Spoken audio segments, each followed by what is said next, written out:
আসসালামু আলাইকুম বন্ধুরা, চলে এলাম অসাধারণ একটা মুভির গল্প নিয়ে। যারা অ্যানিমেশন মুভি দেখতে ভালোবাসেন তাদের অবশ্যই এই মুভিটা ভালো লাগবে। তাই ভিডিওটা না টেনে পুরো ভিডিওটা দেখার অনুরোধ রইল। আর যারা এখনও আমাদের চ্যানেলটি সাবস্ক্রাইব করেননি তারা অবশ্যই চ্যানেলটি সাবস্ক্রাইব করে নেবেন, তাহলে প্রতিদিন নতুন নতুন ভিডিও দেখতে পাবেন। আর এই গল্পের শেষে একটা সিক্রেট টপিক আছে যেটা আপনারা পুরো মুভিটা দেখলেই জানতে পারবেন। তাহলে চলুন আমরা গল্পটা শুরু করি। এই মুভির সিন দেখানো হয় আভালোনিয়া নামের একটি ছোট্ট শহর থেকে। এই শহরের চারিদিকটা বড় বড় পাহাড়ে ঘেরা। এই শহরের মানুষগুলো খুবই সাধারণভাবে জীবনযাপন করে। এসব মানুষের ধারণা ওই উঁচু উঁচু পাহাড়ের পিছনে গেলে তাদের জীবন হয়তো বদলে যেতে পারে। সেখানে হয়তো এমন কিছু পাওয়া যাবে যা তাদের সভ্যতায় পাল্টে দেবে। অনেকে এই পাহাড়গুলো অতিক্রম করার চেষ্টা করেছে, কিন্তু আজ পর্যন্ত কেউ সফল হতে পারেনি। সবাইকে ওই পাহাড়ে গিয়ে মৃত্যুবরণ করতে হয়েছে। যেবার যারা যতবারই চেষ্টা করেছে ওই পাহাড়টি অতিক্রম করায়, তারা সবাই মারা গেছে। কেউ ওই পাহাড় অতিক্রম করতে পারেনি। তাদের এই পাহাড় অতিক্রম করার স্বপ্নই থেকে যায়, সেটা তারা কেউই পূরণ করতে পারেনি। এরপর আমাদের সঙ্গে পরিচয় হয় এই শহরের সবচেয়ে বিখ্যাত ব্যক্তি জেগার গ্লোদের নামে। সে ছিল খুবই সাহসী। এই শহরের সব সমস্যার সমাধান সেই করত। সে কোনো কিছুতেই ভয় পেত না। তো জেগার ক্লড এর একটা ছেলে ছিল যার নাম চার্জার ক্লড। বাবা এবং ছেলে মিলে এত বছরে অনেক অ্যাডভেঞ্চার করেছে। এমন অনেক জায়গায় তারা গিয়েছে যেখানে কেউ যেতে পারেনি। তাই শহরবাসীর ধারণা যদি কেউ ওই পাহাড়ের উপরে যেতে পারে তাহলে এরাই যেতে পারবে। এবার গল্পের সিন চলে যায় জেগার এবং চার্জারের কাছে।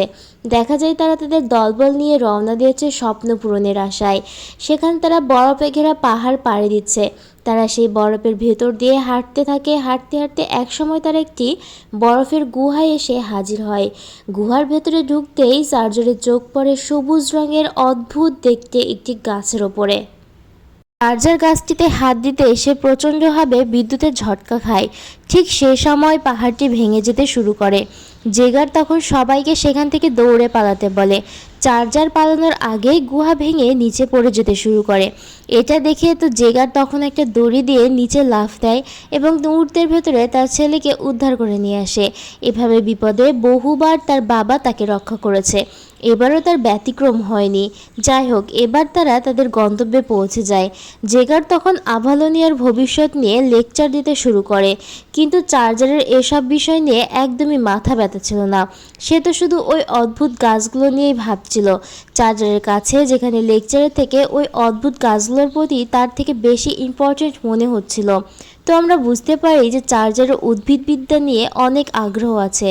চার্জার তখন তার বাবাকে এই কাজগুলো সম্পর্কে ওর বলতে থাকে, কিন্তু ওর বাবা তখন থামিয়ে দেয়। চার্জার তখন তার বাবাকে বলে, এই গাছটা আমি নিয়ে যেতে চাই। জেগার তখন বলে আর তার পুরো দল অনেক কষ্ট করে এখানে উঠে এসেছে শুধুমাত্র আভালোনিয়ার ভবিষ্যৎ পরিবর্তন হতে। এখানে তারা কোনো গাছ নিতে আসেনি, আর আমাদের শহরের ভবিষ্যৎ এই পাহাড়ের অপর পাশে। চার্জার তখন বলে, এমনও তো হতে পারে যে এই উদ্ভিদগুলোর ভেতরে আভালোনিয়ার ভবিষ্যৎ লুকিয়ে আছে। আরও বলে যে এই উদ্ভিদগুলো বিদ্যুৎ উৎপাদন করতে। তখন জেগার বলে, আমি এদেরকে ছোটবেলা থেকে প্রশিক্ষণ দিয়ে আসছি শুধুমাত্র পাহাড়ের অপর পাশে যাওয়ার জন্য, আর এই দলটি অভিসারী বা অভিসন্ধান করার জন্য, তারা কোনো মালি নয়। এই কথাটা বলার পর বাবা এবং ছেলের মধ্যে অনেকক্ষণ কথা কাটাকাটি শুরু হয়। তখন তাদের মধ্য থেকে একজন এগিয়ে আসে যার নাম ক্যালিস্টো। সে তখন বলে, চার্জার তো ঠিকই বলেছে, আমরা কেউই জানি না পাহাড়ের অপর পাশে কি আছে। হতে পারে সেখানে কিছুই নেই, শুধু শুধু আমাদের কষ্ট করে যাওয়া। তার থেকে বড় এই গাছগুলো নিয়ে আমাদের আভালোনিয়ায় ফিরে যাওয়া উচিত। আর এটা দিয়ে আমরা কি করতে পারি সেটা নিয়ে এখন আমাদের গবেষণা করা উচিত। আরও বলে যে এটা হয়তো আমাদের জন্য ভালো হবে। তখন দলের সবাই চার্জার এবং ক্যালিস্টোর মধ্যে সম্মতি দেয়। এই সব কথা শুনে জেগার তখন অনেক কষ্ট পায়। সে বলে, তোমরা এখান থেকে ফিরে যাও, আমি একাই পাহাড়ের ওপাশে যাব। সেখানে একা যেতে চাই। এটা শুনে জেগারকে বাধা দিতে চাই, কারণ সেখানে গিয়ে জানে না যে কি হবে, এবং বলতে থাকে ওই দুর্গম পাহাড়ে যেন একা না যায়, কারণ সে যদি সেখানে একা গিয়ে আটকে যায় তাহলে একা একা সে বাঁচতে পারবে না। কিন্তু জেগার কারোর কথা শোনে না। যার জেগার তার কম্পাসটা তার ছেলেকে দিয়ে যায় যাতে সে পথ চিনে বাড়িতে যেতে পারে। এদিকে সময় চলে যায়। গল্পের সিন দেখানো হয় 25 বছরের পর। পাহাড় থেকে নিয়ে আসা সেই গাছগুলো বীজ সার্জার তার বাড়ির সামনে বপন করেছে। আর সেই বীজ থেকে অসংখ্য গাছ তৈরি হয়েছে। এখন ক্লডের একটি ফার্মও আছে যেখানে এই অদ্ভুত বৈদ্যুতিক গাছের চাষ হয়। আর এই গাছের মাধ্যমে রাতারাতি আভালোনিয়ার পরিবর্তন হয়ে গেছে। যে শহরে এখন অনেক উন্নতি হয়েছে, এই শহর তো এখন চেনাই যায় না। যে শহর কয়েক বছর আগেও একটি খুবই সাধারণ শহর ছিল, সে শহর এখন পুরোপুরি পরিবর্তন হয়ে গেছে। এই গাছগুলোকে তারা প্যান্ডো নামে ডাকে। এই প্যান্ডোর মাধ্যমে তারা বিদ্যুৎ উৎপাদন করে থাকে আর তাদের বিভিন্ন সমস্যার সমাধান এই বিদ্যুতের মাধ্যমেই পূরণ করে থাকে। এখন এই শহরে সব ধরনের সুযোগ সুবিধা আছে আর এই সব কিছু সম্ভব হয়েছে প্যান্ডো নামের এই উদ্ভিদের কারণে। যেহেতু এই শহরে চার্জারের জন্যই পরিবর্তন হয়েছে এবং গাছগুলোকে পাহাড় থেকে চার্জারই প্রথমে নিয়ে এসেছিল, তাই এই শহরের লোকজন চার্জারকে খুবই সম্মান করে। এরপর আমাদের পরিচয় হয় চার্জারের পরিবারের সঙ্গে। তার বাড়িতে আছে তার স্ত্রী যার নাম মেরিডিয়ান এবং তার ছেলে ইথান। বাবা এবং ছেলে মিলে এই প্যান্ডো চাষ করে। এই প্যান্ডো থেকেই প্লেন, যানবাহন ইত্যাদি থেকে শুরু করে সব কিছুরই বৈদ্যুতিক চাহিদা এই গাছের মাধ্যমে মেটানো হয়। তো এরপরে আমরা মেরিডিয়ানকে দেখি একটি ছোট্ট এয়ারশিপ চালায়। এটা চালাতে চালাতে হঠাৎ করে এসে থেমে যায়। তখন চার্জার দেখে যে এই প্লেনের ব্যাটারি মানে প্যান্ডোর ব্যাটারি শেষ হয়ে গেছে। তখন এটা দেখে সে খুবই অবাক হয়ে যায় এবং ভাবে এত তাড়াতাড়ি তো এই ব্যাটারি শেষ হওয়ার কথা না। তখনই ফার্মে এসে উপস্থিত হয় ইথানের বন্ধুরা। তখন সে তার বন্ধুদের সাথে কথা বলতে বলতে শুরু করে এবং কথার মাঝে আমরা জানতে পারি যে ইথান তার বাবার মতো ফার্মে ভালো লাগে না, সে তার দাদার মতো একজন অ্যাডভেঞ্চার হতে চায়। এইসব কথা বলতে বলতে তখন সেখানে চার্জার চলে আসে। সে এসে এখানে বন্ধুদের সঙ্গে আড্ডা দেওয়ার চেষ্টা করে, যেটা ইথানের একদমই পছন্দ হয় না, কারণ চার্জার আড্ডা দিতে দিতে অনেক সময় বেফাঁস কথাবার্তা বলে ফেলে। এবার এসে বলে যে ইথান খুবই ভালো একজন চাষি আর সে চাষি হতে চায়। ইথান কোনো মতে তার বাবাকে থামিয়ে দেয় এবং তার বাবাকে সেখান থেকে টেনে নিয়ে যায়। এরপর বাবা ও ছেলেকে দেখা যায় যে তারা একটি প্যান্ডো ডেলিভারি দেওয়ার জন্য গাড়ি নিয়ে বের হয়ে পড়েছে। তাদের সঙ্গে আছে তাদের পোষা কুকুরটি। একসময় তারা তাদের মূল শহরে গিয়ে পৌঁছায়, যেখানে প্যান্ডোর ব্যাটারি দিয়ে রাতারাতি সব কিছু পরিবর্তন হয়ে গেছে। সবাই এই প্যান্ডো ব্যাটারি দিয়ে গাড়ি, কলকারখানা ইত্যাদি চালাচ্ছে।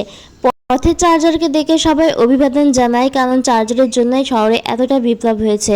কারণ সে যদি সেদিন বুদ্ধি করে উদ্ভিদগুলো না নিয়ে আসতো তাহলে তাদের সবার আগের মতনই থেকে যেত। যাই হোক, তখন দেখা যায় যে শহরে একদম মাঝখানে কোয়াড পরিবারের একটি বিশাল ভাস্কর্য তৈরি করা হয়েছে, যেটা তৈরি করা হয়েছিল শুধুমাত্র কোয়াড পরিবারকে সম্মান জানানোর জন্য।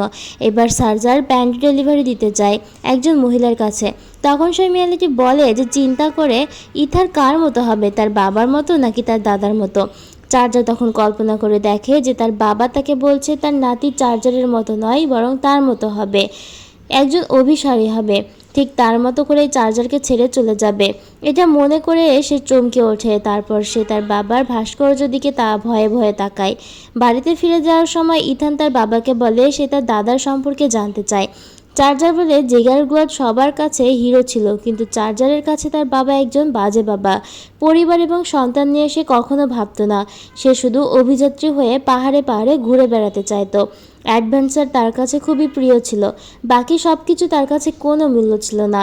এরপর থেকে আমরা জানতে পারি যে জেগার যেদিন ওই পাহাড়ে উঠেছিল এরপরে 25 বছর পর সে আর কখনো ফিরে আসেনি। যাই হোক, চার্জার বাড়িতে ফেরার পর সে তার পরিবারের সঙ্গে অনেক আনন্দের সময় কাটায়। সে তার স্ত্রী মেরিডিয়ান সাথে নাচ গান করে এবং একসাথে রান্না করে। রাতে সবাই মিলে একসঙ্গে খেতে বসবে, তখনই খুব জোরে বাড়িঘর কাঁপতে থাকে। ভূমিকম্প ভেবে তারা বাইরে বেরিয়ে আসে, তাদের ভুল ভাঙে। সেখানে কোনো ভূমিকম্প হয়নি। তাদের ফার্মে একটি বিরাট বড় এয়ারশিপ ল্যান্ড করেছে। এয়ারশিপ থেকে বেরিয়ে আসে ক্যালিস্টো। বহুদিন পর ক্যালিস্টো থেকে সার্জার খুবই খুশি হয়। চার্জার তখন তার পরিবারের সঙ্গে ক্যালিস্টোর আলাপ করিয়ে দেয়। ইথার ক্যালিস্টোর বড় শিপটা দেখে ক্যালিস্টোকে জিজ্ঞাসা করে এই বড় এয়ারশিপটা কি পাহাড়ের ওপারে যেতে পারে। তো তাদের এই সব কিছু কথাবার্তার পর ক্যালিস্টো তখন চার্জারের কাছে আসে। সে বলে যে সে এখানে কেন এসেছে সেটা বলতে চায়। সে নিজের সাথে প্যান্ডো গাছের কিছু রোগাক্রান্ত ফল এবং বীজ দেখায়।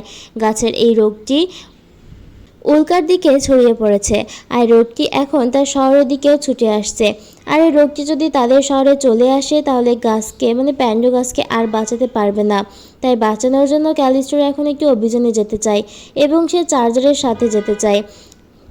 চার্জার তখন বলে সে তার বাবা না, সে কোনো রকম অভিযানে যেতে চায় না। ক্যালিস্টো বলে তারা একসাথেই প্যান্ডো গাছ খুঁজে নিয়ে এসেছে। প্যান্ডো হলো তাদের একমাত্র সুখের মূল। প্যান্ডোর মাধ্যমে আমরা সব কিছু করতে পেরেছি। এখন প্যান্ডো বিপদের মুখে পড়েছে। প্যান্ডো গাছ বাঁচাতে হলে এখন তো চার্জারকে সব কিছু করতেই হবে। এখন এই গাছগুলোকে বাঁচানোর দায়িত্ব চার্জারেরই। অনেক ভাবনা চিন্তা করার পর চার্জার তখন রাজি হয়ে যায়, কারণ এই প্যান্ডো তাদের কাছে সব কিছু, যার জন্য তাদের শহরে এত উন্নতি হয়েছে। তো এই সব কিছু শুনে ইথান তাদের সঙ্গে অভিযানে যেতে চায়।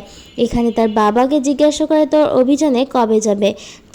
চার্জার তখন বলে সে ইথানকে সাথে নেবে না। এটা শুনে ইথান তো বেশ রেগে যায়, কারণ বহুদিনের শখ তার অভিযানে যাওয়া, যেটা এখন পূরণ হচ্ছে না। এরপর ক্যালিস্টো চার্জারকে তাড়া দেয়। চার্জার তখন তার বাবার দেওয়া কম্পাসটা নিয়ে পরিবারের সকলকে বিদায় জানিয়ে এক অচেনা জায়গার উদ্দেশ্যে রওনা দেয়। এরপর এয়ারশিপে রওনা দিতে ক্যালিস্টো তাদের পুরো দলকে সে অভিযান সম্পর্কে বর্ণনা দিতে শুরু করে আর বলে প্যান্ডো এই রোগ শেকড় থেকে সৃষ্টি হয়েছে। প্যান্ডো উপরে হলেও তার সব শিকড় মাটির নিচে এক জায়গায় গিয়ে জড়ো হয়েছে। আর এই রোগটি প্যান্ডের হৃৎপিণ্ড হয়েছে। একবার যদি প্যান্ডোর হৃৎপিণ্ড শেষ হয়ে যায় তাহলে কোনোভাবে প্যান্ডোকে আমরা বাঁচাতে পারবো না। তাই তাদের অভিযান হলো মাটির নিচে গিয়ে প্যান্ডোর হৃৎপিণ্ড খুঁজে বের করা। চার্জার তখন ক্যালিস্টোকে জিজ্ঞাসা করে মাটির কতটা গভীরে তাদেরকে যেতে হবে। ক্যালিস্টো বলে এ সম্পর্কে সে শিওর না। তারপর তাদের এয়ারশিপটা গভীর মাটির নিচে যেতে শুরু করে। ঘুটঘুটে অন্ধকারের ভেতর দিয়ে অনেকটা সময় যাওয়ার পর তারা একসময় চারিদিকে সবুজ আলোকিত আলোর স্থানে এসে হাজির হয়। আর এখান থেকেই প্যান্ডোর শেকড় শুরু হয়েছে। চার্জার তখন সেই দৃশ্য মুগ্ধ হয়ে দেখতে থাকে। সেখানে হঠাৎ করে কেউ তার নাম ধরে ডাকতে শুরু করে। এটা শুনে সে বেশ অবাক হয়ে যায় যে এখানে কে তার নাম ধরে ডাকছে। তখন দেখা যায় যে ছোট্ট এয়ারশিপে মেরিডিয়ান সেখানে চলে এসেছে। মেরিডিয়ান তখন বলে ইথান চার্জারের এয়ারশিপে করে লুকিয়ে এখানে চলে এসেছে। আর ইথান তখন সবার সামনে বেরিয়ে আসে। তখন দেখা যায় সে সেখানে একা আসেনি, তার সাথে করে সে তার কুকুরটাকেও নিয়ে এসেছে। চার্জার তখন ইথানকে তার মায়ের সাথে ফার্মে ফিরে যেতে বলে, কিন্তু ইথান সেখান থেকে একদমই যেতে রাজি হয় না। তখন তাদের মধ্যে একটা কথাকাটির সৃষ্টি হয়। ঠিক তখনই সে সময় এয়ারশিপের উপরে অদ্ভুত কিছু পাখি এসে হামলা করে। ঝাঁকে ঝাঁকে পাখি উড়ে এসে তাদের পুরো এয়ারশিপটাকে চারিদিক থেকে ঘিরে ফেলে। এদের হামলার কারণে চার্জারদের সেই কুকুরটি এয়ারশিপ থেকে ছিটকে পড়ে যায়। চার্জার তখন ঝাঁপিয়ে পড়ে তাদের কুকুরটিকে বাঁচানোর জন্য। অন্যদিকে মেরিডিয়ান দক্ষ পাইলটের মতো চেষ্টা করে এয়ারশিপটাকে কন্ট্রোল করতে, কিন্তু এয়ারশিপটা নিয়ন্ত্রণ করতে না পারায় এয়ারশিপটা তখন আস্তে ধীরে নিচের দিকে নামতে শুরু করে। অনেকটা নিচে নামার পর থেকে তারা হালকা গোলাপি পর্দা ভেদ করে চলে আসে অন্য একটি দুনিয়ায়। এয়ারশিপটা তাদেরকে নামিয়ে দিয়ে পুরোপুরিভাবে অকেজো হয়ে যায়। অকেজো হয়ে যাওয়ার পর সেই গোলাপি দুনিয়ায় তারা অদ্ভুত সব প্রাণী দেখতে পায়, যেটা আগে কখনো দেখেনি। তারা বেঁচে যাওয়ায় অনেক খুশি হয়। প্রথমে তো কিছুই খেয়াল করেনি, আস্তে আস্তে যখন আশেপাশে খেয়াল করে সে সব কিছু দেখে তারা সবাই অবাক হয়ে যায়। সেই কুকুরটাকে নিয়ে চার্জার তাদের দল থেকে আলাদা হয়ে পড়ে। কিছুতেই তাদেরকে খুঁজে পাচ্ছিল না। অদ্ভুত সব প্রাণী তার সামনে পড়ে। সেই সব প্রাণী থেকে বাঁচতে সে পালাতে থাকে এবং পালাতে পালাতে সেখানে সে একজনের সঙ্গে দেখা হয়। সেটা সে কোনোভাবে আশা করেনি। সে ব্যক্তি আর কেউ নয়, সেটা হলো তার বাবা জেগার ক্লথ। ওদিকে ক্যালিস্টো তাদের দলকে বলে আমরা যে কাজে এসেছি সেই কাজে থেমে থাকলে হবে না, কাজটা চালিয়ে যেতে হবে। প্যান্ডোর হৃৎপিণ্ড আমাদেরকে খুঁজে বের করতে হবে। তার জন্য আমাদের সবাইকে উপরে উঠতে হবে। সেই গর্তে সেখান থেকে নেমে আমরা এখানে চলে এসেছি। ইথান তখন বলে তার বাবাকে খুঁজে না পেলে তারা এখান থেকে কিভাবে যাবে। ক্যালিস্টো তখন বলে চার্জার নিজের খেয়াল নিজে রাখতে পারবে। তার আগে আমাদেরকে এই এয়ারশিপটা ঠিক করতে হবে, না হলে আমাদের অনেক দেরি হয়ে যাবে। এদিকে জেগার কিছুতেই বিশ্বাস করছিল না যে এটাই তার ছেলে। 25 বছর চার্জার এতটাই বড় হয়ে গেছে যে তার বাবা তাকে চিনতেই পারছে না। জেগারের ধারণায় সব কিছু সে কল্পনা করছে। চার্জার তখন তার শৈশবের সব ঘটনা তার বাবার সঙ্গে বলতে থাকে এবং মনে করানোর চেষ্টা করে, কিন্তু এসব শুনে জেগারের কিছুই মনে পড়ে না। এবার চার্জার তার বাবার দেওয়া সেই কম্পাসটা বের করে দেয়। এটা দেখে জেগার তখন বুঝতে পারে এটা তার আসল ছেলে চার্জার। খুব বেশি উৎসাহিত না হয়ে জেগার তার ছেলের সঙ্গে হাত মেলায়। এরপর তারা বেরিয়ে পড়ে তাদের দলকে খোঁজার জন্য। এয়ারশিপেতে মেরিডিয়ান এবং ক্যালিস্টন মেরামতের কাজ করছিল। ক্যালিস্টো মেরিডিয়ানের প্রশংসা করে আর বলে তাকে দেখে মনে হয় না সে এত ভালো একটা পাইলট, তাকে দেখে মনে হয় দক্ষ একজন কৃষক। তাদের কথাবার্তার মাঝখানে ক্যাশবিয়ান চলে আসে। তার দায়িত্ব ছিল ইথানকে এখানে দেখে রাখার। ক্যাশবিয়ান তখন এসে বলে যে ইথানকে কোথাও খুঁজে পাচ্ছে না। এদিকে ইথান তার বাইকটা নিয়ে তার বাবাকে খুঁজতে বের হয়ে পড়েছে। এভাবে চলতে চলতে একটি খাদের ধারে এসেতে থমকে দাঁড়ায়। অবাক দৃষ্টিতে সে আশেপাশের সৌন্দর্য দেখতে থাকে। হঠাৎ করে তার পায়ের নিচের মাটি কাঁপতে থাকে। তখন সে খেয়াল করে দেখে যে সে কোনো মাটি নয়, সে একটি বিরাট বড় প্রাণীর উপরে দাঁড়িয়ে আছে। প্রাণীটা ইথানকে খাদের নিচে ফেলে দেয়। খাদের নিচে পড়ে গিয়েও সে আশেপাশের সৌন্দর্য অবাক হয়ে দেখতে থাকে। তখন সেখানে তার চোখ পড়ে নীল আলোয় ঝলমল করা একটি গুহার ভেতরে। তখন সে সাহস করে সেই গুহার ভেতরে ঢোকার সিদ্ধান্ত নেয়। ঢোকার পরে সে যখন দেখে তার কোনো বিপদ হয়নি, সে তখন খুবই খুশি হয়ে যায়। সেখানে হাঁটতে হাঁটতে সে ভাবতে থাকে কি করে তার বন্ধুদের এই অদ্ভুত সৌন্দর্যের কথা তুলে ধরবে। ঠিক তখনই অদ্ভুত দেখতে একটা নীল অক্টোপাস এসে ইথানকে জড়িয়ে ধরে। ইথান তখন অনেক কষ্টে সেই প্রাণী থেকে নিজেকে আলাদা করে এবং দূরে ছুঁড়ে ফেলে দেয়। কিছুক্ষণ পর তার মনে হয় এটা কোনো ক্ষতিকর প্রাণী না, তার সঙ্গে বন্ধুত্ব করে ফেলতে পারে। কিন্তু প্রাণীটা তার সঙ্গে বন্ধুত্ব করতে চায় না, উল্টো তাকে চর বসিয়ে দেয়। ইথান তখন খেয়াল করে প্রাণীটির কাছে তার বাবার রুমাল রয়েছে। ইথান ওই প্রাণীটিকে বলে, আমাকে আমার বাবার কাছে নিয়ে যাও। প্রাণীটা তখন সেই রুমালটা নিয়ে তার বাবার কাছে নিয়ে যেতে থাকে, আর ইথান তার পেছনে পেছনে যেতে থাকে। এদিকে চার্জার এবং তার বাবা এয়ারশিপের খোঁজ করতে থাকে। চার্জার তখন তার বাবাকে জিজ্ঞাসা করে এটা আবার কেমন জায়গা। তখন তার বাবা বলে যে এটা হলো এমন একটা জায়গা যে জায়গায় সব কিছু জীবন্ত। তারপর তারা সেখানে একটা জীবন্ত গাছও দেখতে পায়, যে গাছ থেকে কিছু ফল ঝরে পড়ে, আর সেই ফলগুলো মাটিতে পড়া মাত্রই লম্বা লম্বা গাছের আকৃতি ধারণ করে। এই সব কিছু দেখে চার্জার অবাক হয়ে যায়। চার্জার তখন তার বাবাকে জিজ্ঞাসা করে সে কিভাবে এই জায়গায় এসে পৌঁছালো। জেগার বলে সে বহুদিন ধরে পাহাড়ের পথ চলার পর সে যখন বুঝতে পারে এখানে সে বাঁচতে পারবে না, তখন সে বাড়িতে ফিরে যাওয়ার সিদ্ধান্ত নেয়। শর্টকাট রাস্তা দিয়ে বাড়িতে ফিরতে গিয়েই সে এই জায়গায় এসে পড়ে। তারপর থেকে এখানে থাকতে থাকতে সে এই জায়গাটা আবিষ্কার করে। তখন সে বুঝতে পারে সে এখানে যেতে চায়, সেখানে পাহাড়ের উপর দিয়ে না, পাহাড়ের নিচ দিয়ে যেতে হবে। কিন্তু সেখানে যাওয়াটা অতটা সহজ কাজ নয়, কারণ এখানে সব কিছু জীবন্ত, এমনকি এখানকার পানিও জীবন্ত। সেই বিরাট জন্তুর মতো পানি তাকে মাটির নিচে যেতে বাধা দিচ্ছে।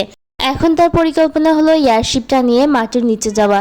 জেগার তখন চার ছেলের কাছ থেকে জানতে পারে তার স্ত্রী অন্য একজনের সাথে বিয়ে করে নিয়েছে, আর চার্জার সব কিছু মেনে নিয়ে একজন সাধারণ কৃষকে পরিণত হয়েছে। এই সব কিছু শুনে জেগার অনেক মন খারাপ করে। জেগার তখন বলে তাকে যত দ্রুত সম্ভব পাহাড়ের অন্য প্রান্তে যেতে হবে, আর সেখানে গিয়ে তার শহরের উন্নতির জন্য কিছু একটা নিয়ে তাকে ফিরে যেতে হবে, যাতে শহরবাসী তাকে সম্মান করে এবং তার একটি ভাস্কর্য তৈরি করে।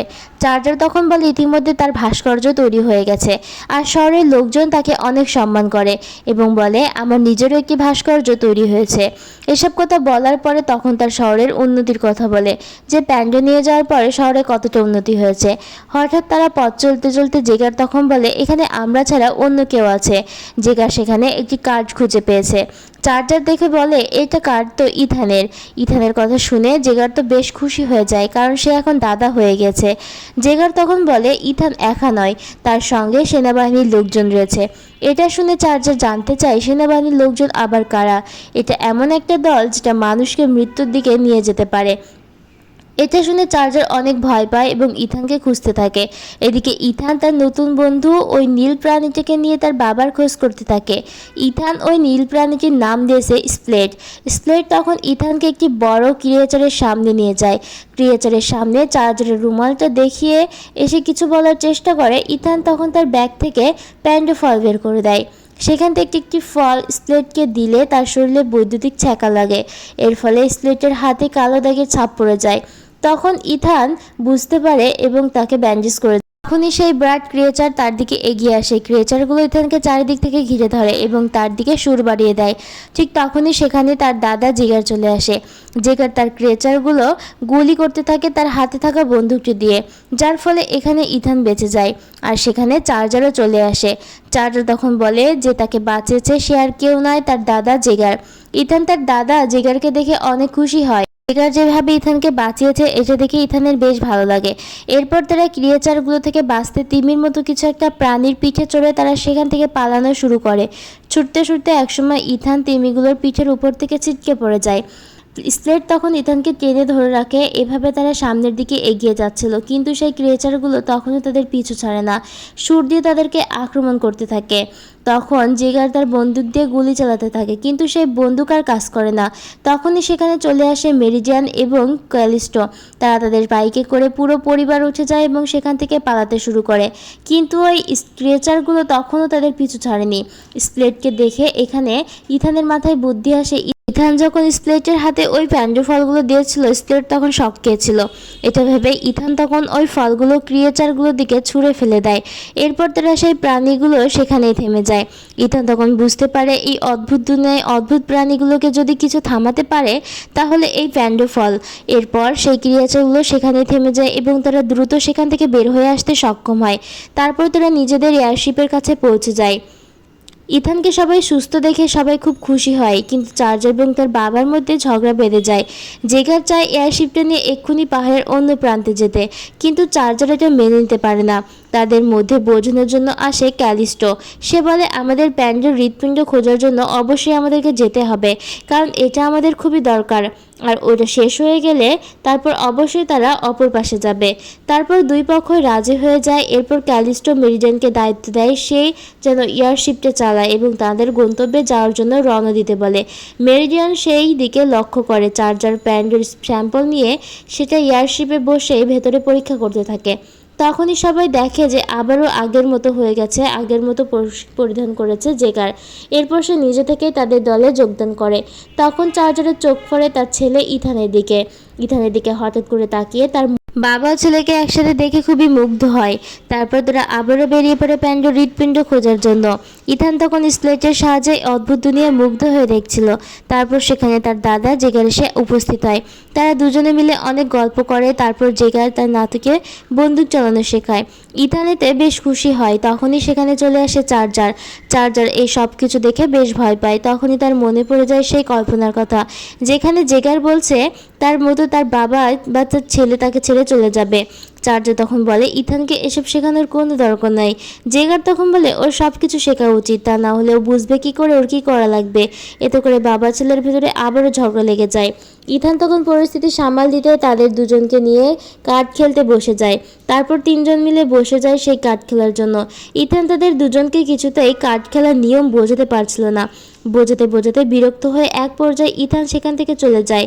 এরপর আমাদের গল্পের পরের সিন দেখানো হয়। সেখানে ওই জীবন্ত পানিকে দেখানো হয়। জেগার তখন বলে এই সেই পানি যে তাকে তার গন্তব্যে পৌঁছাতে দিচ্ছে না।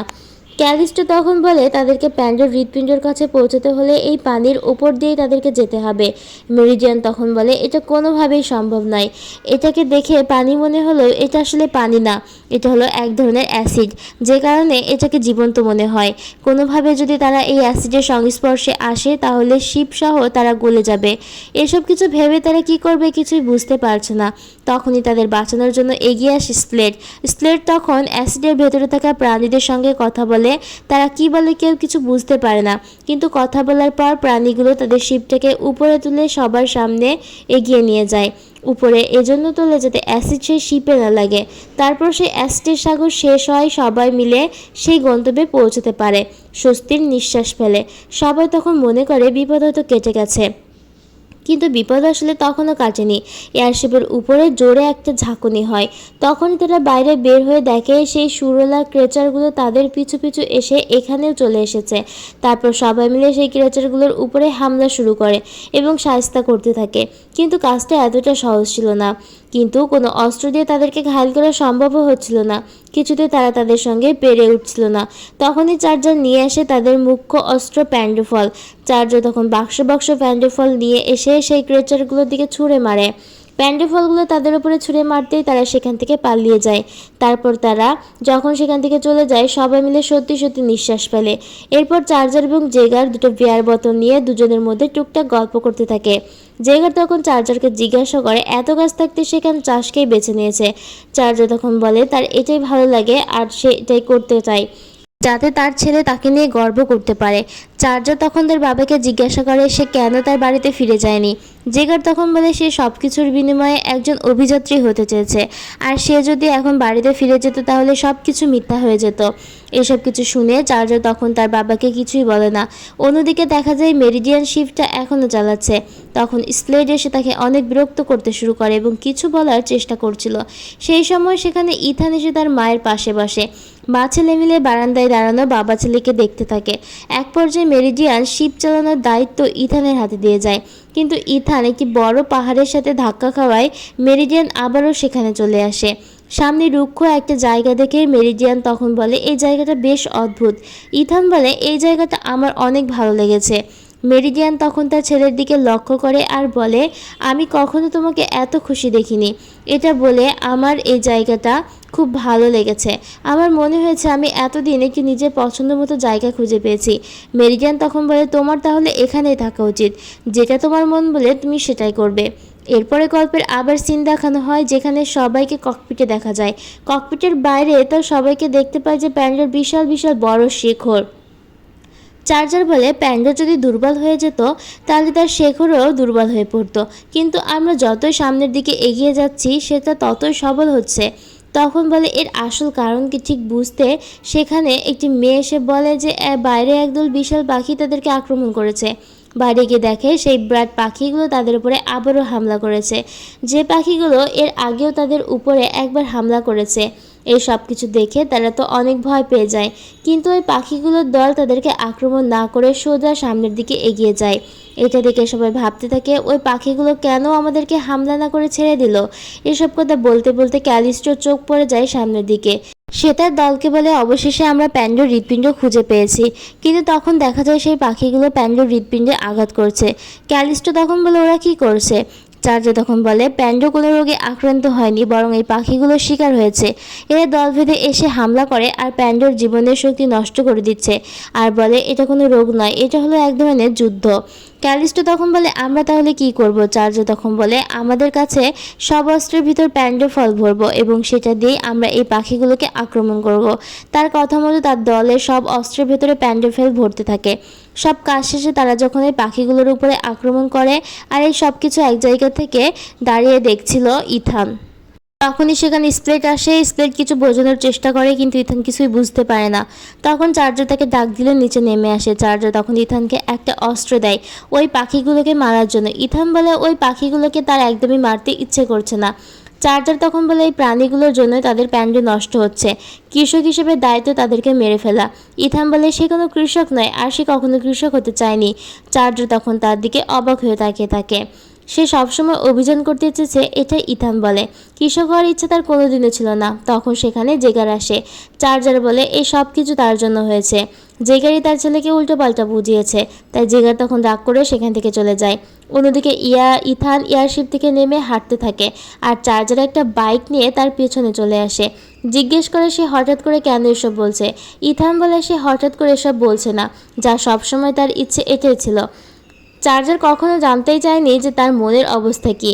চার্জার তখন মন খারাপ করে বলে সে সারা জীবন অনেক পরিশ্রম করেছে যাতে তার বাবার মতো তাকে না হতে হয়, কিন্তু শেষ পর্যন্ত সে তার বাবার মতো হয়ে গেছে, একজন ব্যর্থ বাবা।